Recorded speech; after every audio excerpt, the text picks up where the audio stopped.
Полукруг. Протягиваем назад через первую позицию.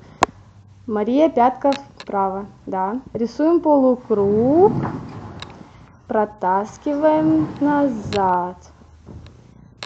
Рисуем полукруг, протаскиваем назад. И еще рисуем полукруг и протаскиваем назад.